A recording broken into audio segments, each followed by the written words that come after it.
कहाँ जानेंगे, ये क्या करेंगे, हम इंजन में डाल देंगे इसको बिना ऑयल निकाले। टन टन टन टन टन टन टन टन टन।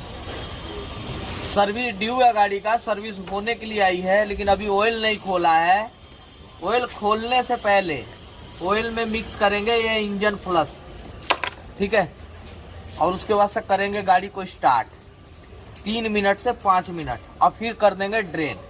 इंजन फ्लश करने का तरीका मैं बता रहा हूँ।